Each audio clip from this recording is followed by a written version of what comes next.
Hey, this is Brendan Quinn, MLive Media Group, here with Michigan football beat writer Nick Baumgardner, coming off of Michigan's decisive win over Appalachian State in the season opener.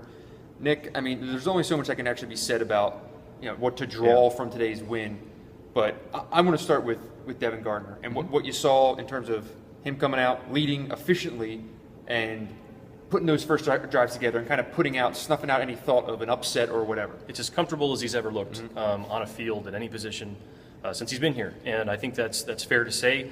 From a leadership standpoint, from an organizational standpoint, Devin stood in the pocket. He took what Appalachian State gave him. He checked at the line. Actually, he said, Doug Nussmeier said his best play of the day was actually a run check, where he checked out of a play, got into a run, and Derek Green ran a 59-yard play.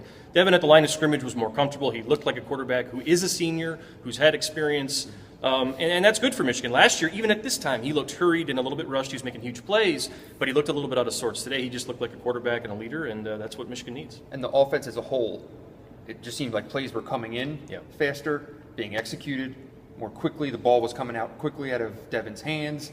It didn't seem like there was nearly as much scrambling. Maybe is a good word. And everything just made sense. I mean, everything they did seemed to make sense. I mean, they took advantage of spots where if App State blitzed, they would check out and they'd take advantage. And they just didn't do that last year. They didn't do it the year before. They didn't do it at all, really, under Borges with any consistency. So it didn't seem like they were reinventing the wheel at all. They were just doing basic fundamental things, basic fundamental run plays. They drilled it and drilled it and drilled it. And, by the time the game went on, those things crack open. This offense looked comfortable, more comfortable than I thought they would be this early in a game. It didn't seem like you saw confusion at the line of scrimmage. It didn't seem like you saw delays of games, all those things that just kind of continue to happen over and over. With the ground game, you look at the two-headed attack that's kind of going right now between Derek Green and Devion Smith. Do you think there's a significant separation at all between the two? No, and I think that's what Michigan wants. I really do. I think that both those guys complement each other well because they're both pretty much the same back. I think Brady talks some about how Davion's a little bit more of a power guy and Derek has quicker feet and is also a power guy. I think they're about the same guy. They both show pretty good vision. Yeah.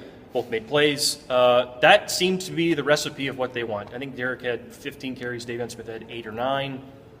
Hey, I mean, if that works, you both get 250 yards, whatever it is, and I think that's just ideal. It's interesting that they continue to say they're not similar running backs. They are different. They bring a different skill set. But as far as I can tell, it looks like there's two grinders. It's not like you have the big burly guy and then the little quick speedster. I think they are very similar, but it just kind of seems like maybe Brady's painting the picture of each has their unique, talent or aspect that they bring to the game. Yeah, and maybe each guy ends up having, one of those games. I mean, maybe one day it's Devion Smith, maybe the next day it's Derek Green. Those guys honestly don't care. We asked them about that. They say they support each other. They were excited for one another and how they ran. If you got two backs that really don't care and they're both getting carries and they're both happy, I think that's ideal, and I think that's what Michigan wants right now. Let's talk about the defense in relation to what's coming. Yeah. The defense was obviously stellar today. The first team really kind of just controlled the game in all aspects. Never let them get an inch of life. But now, how ready do you think this defense is to go on the road? Compete against a team that has similar talent level and things like that, and at the first sign of controversy or trouble, not full. Yeah, it'll be interesting to see if they can do it for 60 minutes because I think they'll probably have to do it in a road environment like that against a good team like Notre Dame.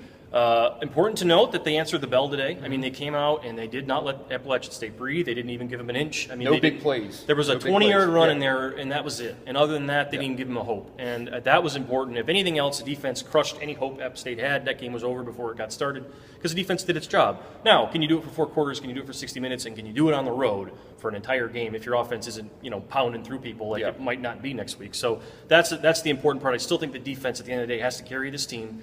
I think the offense is a great start for them, but I don't think you can expect that every week, especially with a new system and everything else. So the defense, big test for them next week, obviously, see if they can go all the way. Probably good overall vibes as anyone in the Michigan camp could want going into next week. I think it worked out probably pretty ideally. That's as perfect an opener as they could have scripted. This team needed confidence. They needed to feel good about themselves, and they got all that and then some. And so a great start for them, no question about it. Well, that's it. It will be a long week of